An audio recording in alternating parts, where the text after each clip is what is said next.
Dear friends, welcome to the February issue of the Geopolitical Review.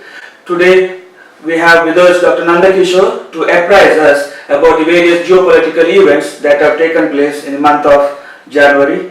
Welcome to the show, Dr. Kishore. Thank you. Sir, what is the significance of Israeli Prime Minister's visit to India in the backdrop of India voting against it in the UN? It's very significant in the sense the visit brings in some sort of a maturity in India-Israel relationship. One, we have to see from the perspective of the Israelis and then from the perspective of India. Now, India firmly believes that it recognizes this two-state policy, that is the state of Palestine and state of Israel.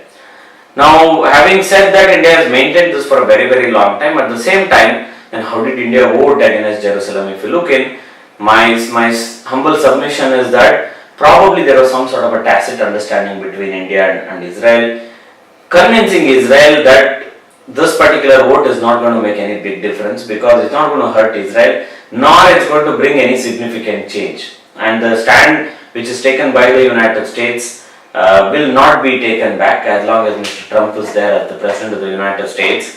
And they don't need to worry too much about it. But at the same time, India wanted to be neutral with regard to the two-state issue or the two-state policy itself. Now, the maturity in relationship is significant because even after this, though the plan was made much prior to that one, the visit of Benjamin Netanyahu is very important because a lot of skeptics had thought probably this will strain India-Israel relation, but they have taken it to a different level. There were road shows and lot of things, lot of solidarity, because now I think India-Israel relationship has gone to a different level. I think it's matured. Irrespective of who comes to position, I don't think they'll be in a position to reverse it. Now that's very, very important, keeping in mind who are our real friends and who are not. So Israel for sure will fall into the category of being a real friend. There were certain defense deals that was stuck. So what's the status of those defense deals? See, some of them haven't been delivered, some of them India has been deliberating. There are certain issues with regard to our defense procurement. There's an offset policy which is very helpful for India, but for the one who's giving us the weapons or equipments, for them there are certain limitations which they have to come in terms. So, but those things will be taken care of as such because we are a democratic country. There is a democratic procedure where the process is given more importance than the ends. So the process has to be clear so that there is some amount of legitimacy that is restored with the democratic institution itself. So I think that's fair enough. It's going on, though we all anticipate it to be a bit faster.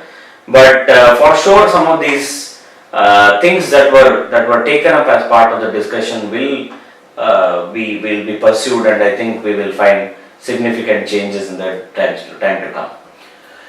Coming to the next issue, might be in the history of India, we have not seen the leaders of 10 different countries being invited as guests at a time. So what's the significance of this particular event where 10 ASEAN leaders were in India as guests for the Republic Day function? Yes, for sure this is historic, and probably my first appreciation goes to Prime Minister Modi for the very initiative itself, because that's an out-of-box thinking where you have had always an individual leader since India became independent, and they have been visiting India on different occasions.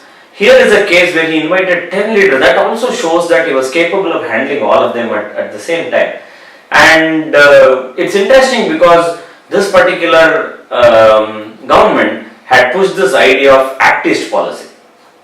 Now, Act-East policy, if it has to see in concrete terms, it has to bring these leaders together. We need to get involved, and then next level things have to come. In the sense, from trade to everything, we need to buckle up because we still haven't matched the type of trade relation that is already existing between ASEAN and Japan, ASEAN and China, ASEAN and the United States. So India needs to do a lot of things. I think India is on a right way because India also thinks from Look East to Act East. This is the high time, and for our Act East to become anywhere closer to success, ASEAN is very important. So it's not a small thing to bring 10 different leaders and treating them on par, and then also making things much more appreciative in the eyes of the people is very significant. For me, this is a very important move, keeping in perspective from the economic component, from the defense component, and we have a market there. From all these components, including the political construct that is there using the ASEAN leaders, is a very significant event. There is a news that China has set up a military base in the Afghan border. So, what's the significance of that? See, this is something that's been floated last 4 or 5 days in the Wakhan corridor of the Badakhshan province in Afghanistan, because there were some people who cited the Chinese and the Afghans actually some sort of indulging in a patrol. So there were rumors that there is a possibility of the Chinese setting up a military base, which is important because for China, Afghanistan is very important because it wants to reduce the movement that it's already doing through the Indian Ocean. So for reaching out to the West Asian region, Afghanistan becomes very, very significant. And who knows, by all means, if the Chinese are ready to take risk and they're ready to invest and they think it's very important for them to do that in Afghanistan, this may become a concrete one. But as of now, this is more of a news that has come in because they have cited the Chinese and the Afghan soldiers together. They are anticipating that there is a possibility of a military base for the Chinese coming up there. And the Chinese are known for this one. Chinese are always known for having a naval base, having ports, having military base and all those things, because for them their strategic outreach is very high. They need to enter into a lot of countries. They need to have certain positions and placings which are crucial for their own trade and economy. I think fair enough. I think they are trying to move in. And is it a bad news for India? Might not be because India is least interested in having military base and such other things in Afghanistan. India thinks of more to be a soft power in Afghanistan. That's why we push for roads, we push for hospitals, we train their police, and we do these type of things we don't directly get indulged into. So I don't think India is too worried about, because India has a very, very positive feel from the Afghan people. That happened with our first consignment of the wheat reaching the Afghanis. So I think that we have significant footprints there. But your question is also pertinent in time to come. How it will turn out, we don't know. But as of now, it looks like India need not be too worried about, because this is more of the Chinese their own issues that they need to solve out. But what we have to also significantly look out is, will Pakistan feel irritated with this? That now they would have somebody else also in the region, not just Pakistan, they also have Afghanistan. So Pakistan might feel a bit irritated about it.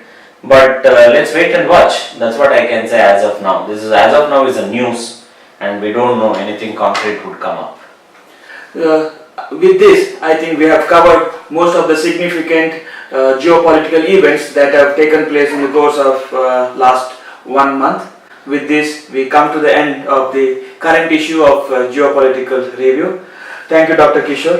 It is always a pleasure talking to you and learning from you. It's also a pleasure to work with you and do whatever that is possible in the aspects of international relations. Thank you so much.